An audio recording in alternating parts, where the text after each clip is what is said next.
governor had two responses. He could have been mealy-mouthed, or he could have said, hey, guess what? Last time I checked, the governor picks their chief of staff. Why don't you guys go out and have a nice cocktail party on a country club, golf course, and I'll do my job. You know, John Boehner, I've been saying it for several years, John's got a decision to make.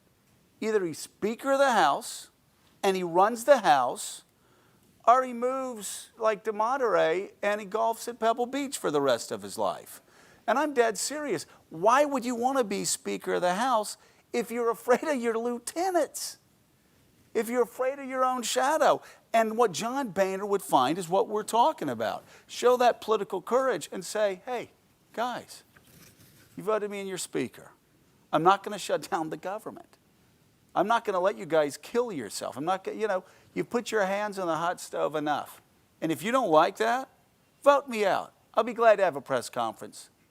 You know, be glad to tell them why I'm leaving. So let's switch to when George Bush the second was in office. That was arguably one of the most hyper-partisan atmospheres in history. I mean, the election was, he lost the popular vote. He barely eked out a victory in 2004. The Senate's divided 50-50, loses both houses to the Democrats, and yet during that time, No Child Left Behind, Medicare Part D, among the most sweeping social legislation passed since 1965. Bush's tax cuts in 2001, 2003, 2004, together the largest tax cuts in American history. The McCain-Feingold, Sarbanes-Oxley, biggest reforms in decades.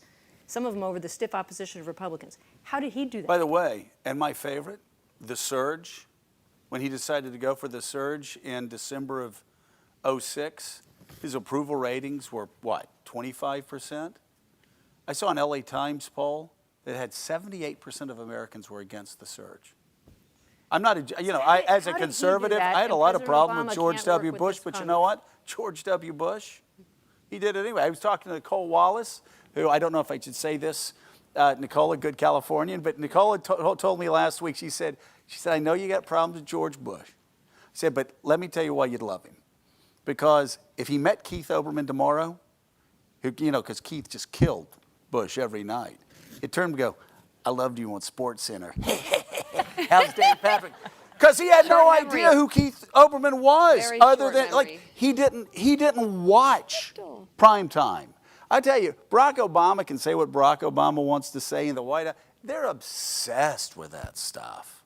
And I'm still trying to figure out how George W.